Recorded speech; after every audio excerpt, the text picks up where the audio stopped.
The courtroom was tense. The air hung heavy with a mixture of nervousness and anticipation, as if something big was about to unfold. In the front row, a young black woman sat alone, her expression unreadable. She had come in just like anyone else, dressed in a modest outfit, her hair pulled back neatly. But little did anyone in that room know, her appearance was about to shatter the assumptions everyone had made about her. The judge, a white man with a stern, no-nonsense demeanor, peered over his glasses as he looked down at the file before him. His eyes flicked to the woman in the front row. "Ms. Carter, you are accused of failing to pay your parking tickets. How do you plead?" The woman, Ms. Carter, didn't flinch. She didn't look at the judge or the crowd.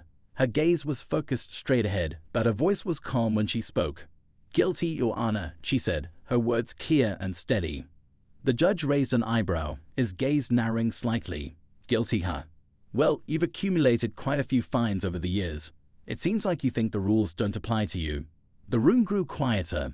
The judge's voice had a slight edge to it now, as if he were looking to make an example out of her. People in the gallery exchanged whispers, each one judging her without knowing a thing about her.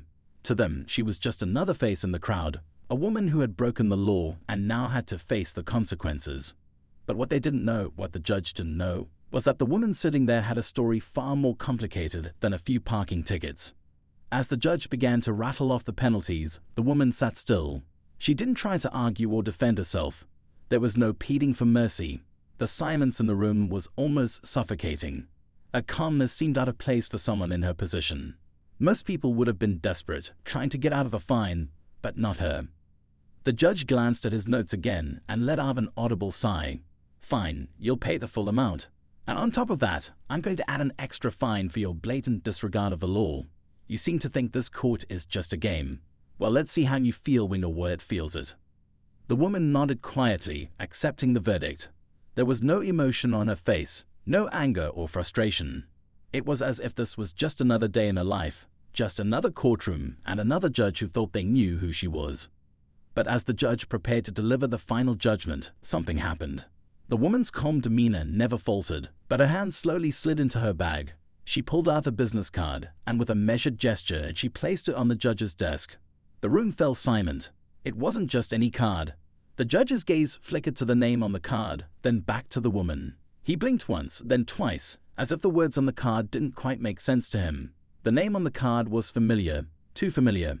Dr. Olivia Carter. The judge asked, his voice suddenly softer, more cautious. "Are you the Economist?" The woman didn't answer right away. She simply nodded, her expression still unreadable. "Yes, Your Honor. I am Dr. Olivia Carter, a professor at one of the top universities in the country. I've published papers on global finance, economics, and social inequality.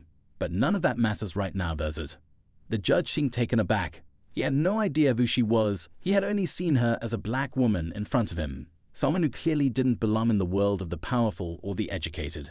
His assumptions about her were about to come crashing down, and he wasn't sure how to handle it. The room, which had been so quiet before, suddenly seemed alive with energy. People were whispering, exchanging glances, trying to make sense of what had just happened. They had all judged her, assumed she was just a regular woman who had made a simple mistake. But now they realized they had no idea who she really was. The judge cleared his throat, trying to regain his composure. He glanced at the business card again. "I see," he muttered, now fully aware of his blunder. "I didn't realize. I'm sorry, Dr. Carter." But his apology came too late. The damage had been done, and it was clear to everyone in the room that the judge's words and actions had been influenced by his own biases. The woman he had just sentenced, based solely on her appearance, was someone far more accomplished than he could ever have imagined. Dr. Carter leaned forward slightly, her voice now carrying a weight that made everyone sit up straighter.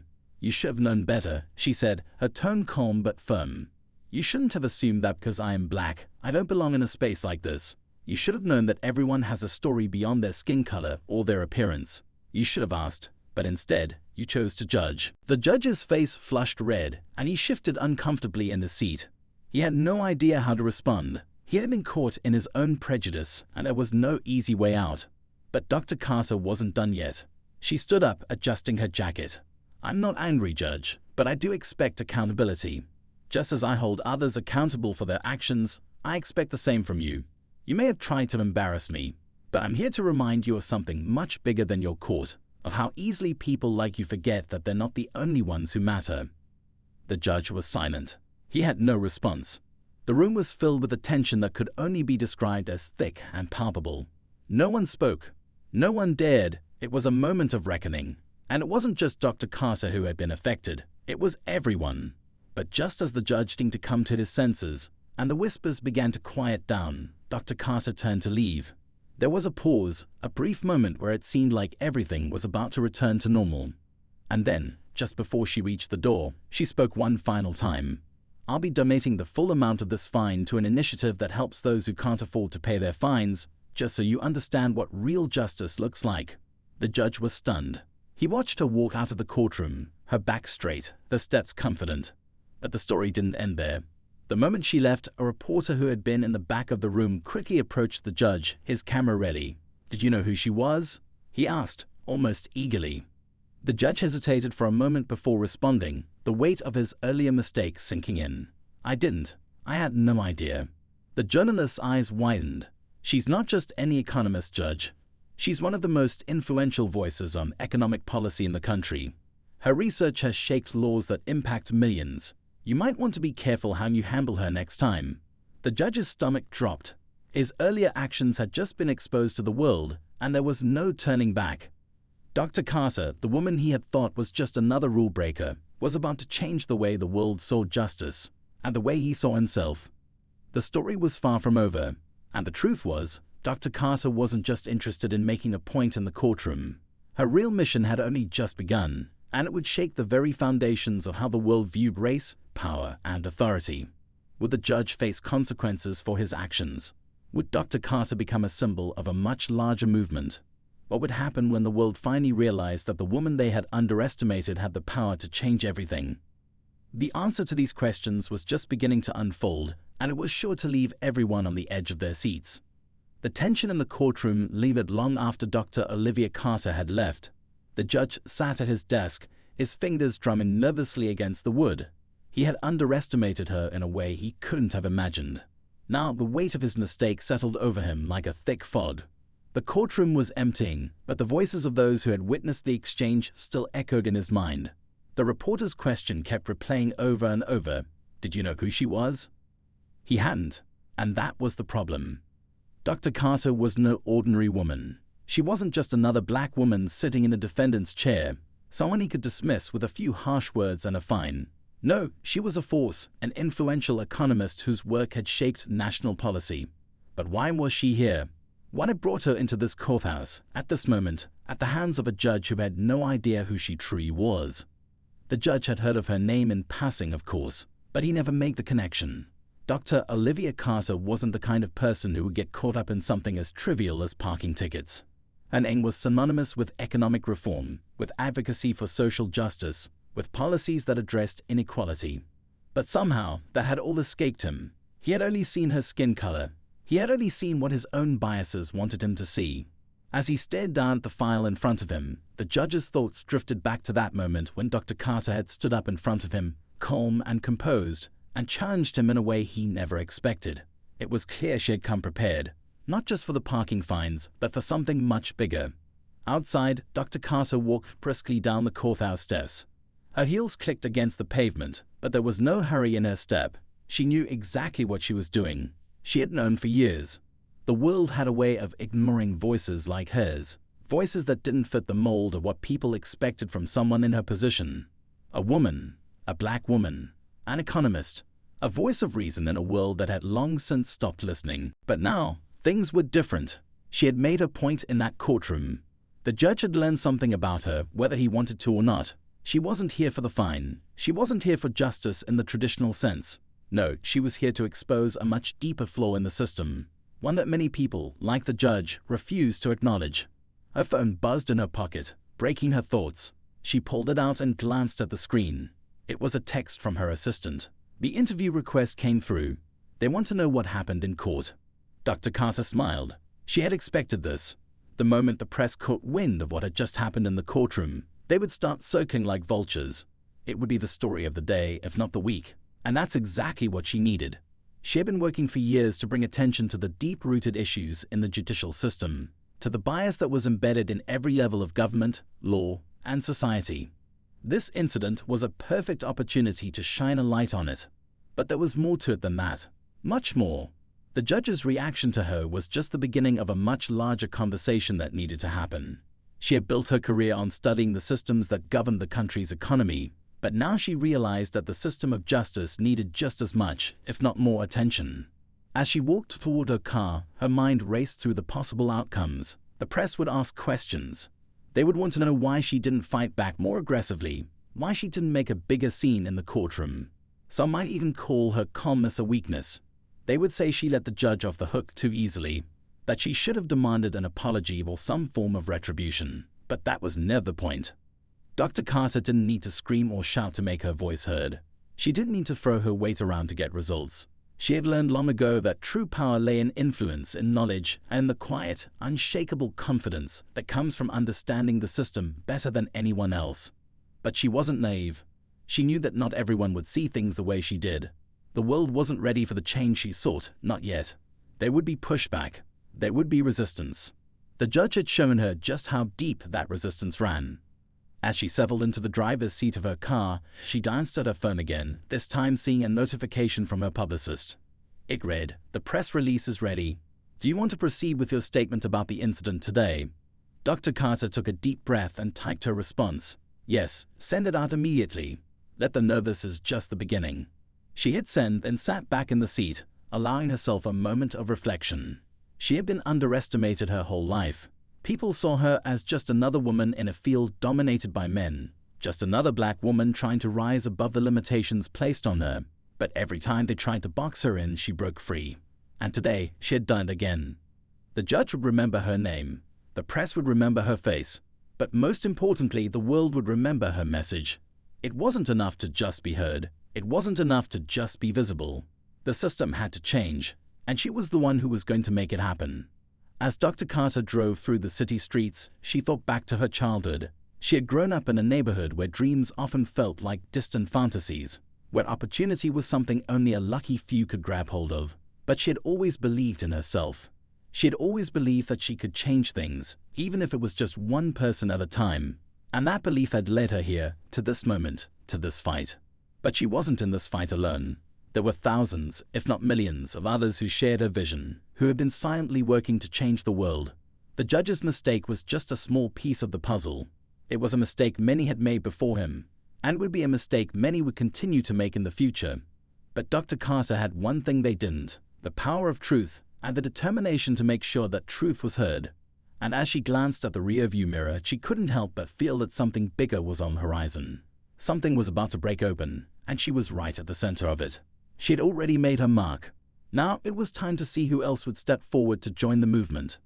The press release was just the first step. What came next would be even more unexpected. The days following Dr. Olivia Carter's encounter with the judge were a whirlwind. Her name, now on the tip of everyone's tongue, was splashed across news outlets, social media, and even late-night talk shows. Headlines read, "Judge's mistake turns into a nationwide reckoning. An Economist's calm defiance shakes the courtroom." But Dr. Carter was never one to bask in the spotlight for too long. She had a mission, a purpose, and the press was just a means to an end. She sat in her office late one evening, surrounded by stacks of papers and her laptop, the hum of the city outside blending with the soft click of her keyboard. The emails were piling up: interview requests, meeting requests, people who wanted to hear her side of the story. It was overwhelming. But amidst all the noise, one email caught her attention. It was from the judge himself. Her fingers hovered over the keyboard as she read the subject line: a request for apology and clarification. She sighed, leaning back in her chair. She had anticipated this. A judge's pride, especially one who had made a public mistake, would demand some form of resolution. But what did he really want from her? Was he truly sorry, or was this just a way to save face? She clicked open the email. "I deeply regret my actions in the courtroom the other day. My behavior was inappropriate, and I would like the opportunity to apologize in person. If you could find the time to meet with me, I would be grateful." Dr. Carter set the phone down and ran a hand over her face. Apology.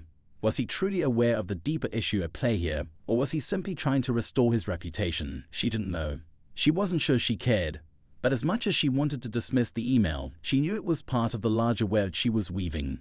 The judge had made a mistake, but that mistake was a reflection of something bigger, something systemic.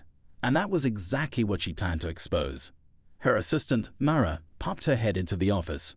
"You've got that interview with the panel in 20 minutes, she reminded her gently. Dr. Carter nodded, her mind still focused on the email. "Set up the meeting with the judge. We'll see if he's truly remorseful. But don't make it public just yet. This is still too delicate." Mara raised an eyebrow but said nothing.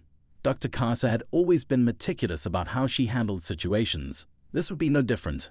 Meanwhile, across town, Judge Michael Graham sat at his desk, staring at his reflection in the dark window.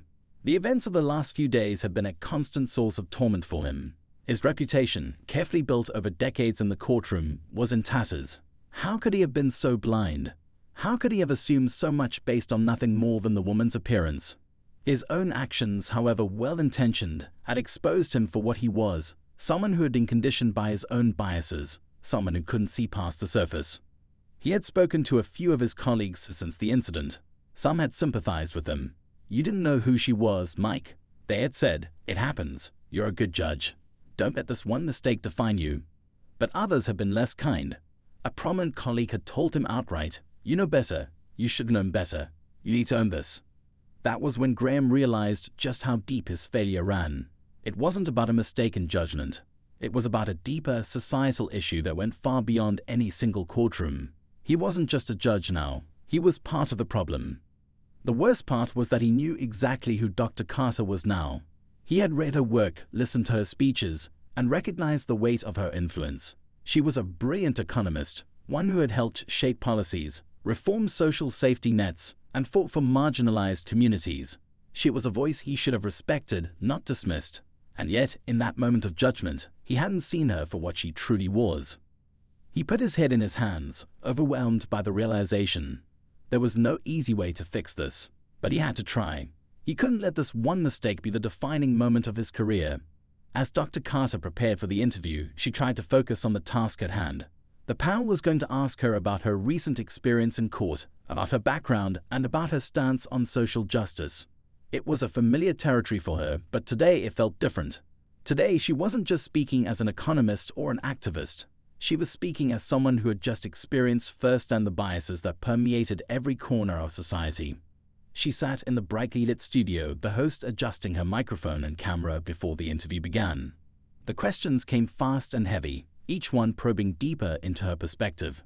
"Dr. Carter, can you tell us about the incident in the courtroom?" the host asked, his voice calm but eager for insight. Dr. Carter smiled slightly, but her eyes were sharp. What happened in that courtroom wasn't just a mistake on the judge's part. It was a reflection of a larger issue. It's about the assumptions we make when we look at people based on the way they look, where they come from, or what they seem to be. "I didn't know it would come to this, Olivia," he said, his voice uncharacteristically shaky. "I never intended for it to blow up like this." Dr. Carter didn't take his hand. She stood in the doorway for a moment, assessing him. She was used to people trying to salvage their reputations, but she wasn't sure if that's what he was doing here. She could feel the tension between them, thick and heavy. She wasn't about to let him off the hook so easily. "I'm not here to discuss your mistakes, Judge," she said coldly. "I'm here because you represent something much larger than yourself." He nodded, his eyes lowering in acknowledgement. I know I failed, not just you, but so many others who have been wronged by this system. The issue is bigger than just me, but I can't fight this alone. I need your help." Dr. Carter crossed her arms, her gaze steady.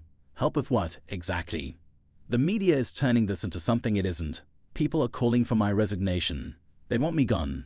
But I'm not the only one. The system is broken, Olivia. And you, of all people, know that.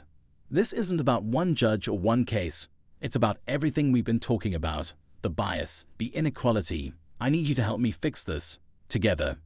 For a moment, Dr. Carter was silent, considering his words. She had spent years pushing for change, for policies that would address inequality at every level. But the judge was right about one thing. This was bigger than just one person. It wasn't just about him anymore. It was about the entire system. The question was, could she trust him? Was he truly repentant, or was this just a plea for self-preservation? "You want me to help you?" she asked, her voice low. "After everything that happened, after the way you treated me, you want my help?" He looked up at her then, his eyes filled with a mixture of regret and something else. Desperation, perhaps, or the remnants of his former arrogance. "I'm not asking for your forgiveness, Olivia. I'm asking for your partnership. This isn't just about saving my career. It's about making sure that the next person who walks into that courtroom isn't judged by the color of their skin or the assumptions people make about them. This is bigger than us." Dr. Carter felt a flicker of something deep inside her, a spark of hope, or maybe it was just the stirring of her own ambition. This could be the opportunity she had been waiting for, not just to expose the brokenness of the system, but to fix it. To push for a reform that would affect not just the courts, but the policies that shaped every part of society. But there was a catch. She knew there was always a catch. She wasn't naive enough to believe that someone like the judge would just change overnight, no matter how well-intentioned he seemed.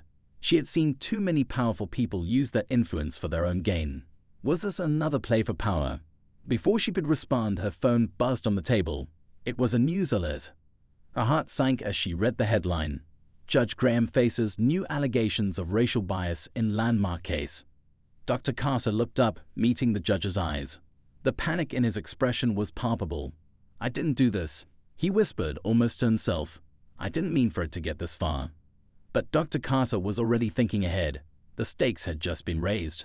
The press was turning the judge into a villain, and that was something she could use. But how? And what did it mean for her own fight? She wasn't sure yet, but one thing was clear. The pressure was mounting, and the clock was ticking. The moment of truth was coming fast, and everything was about to explode.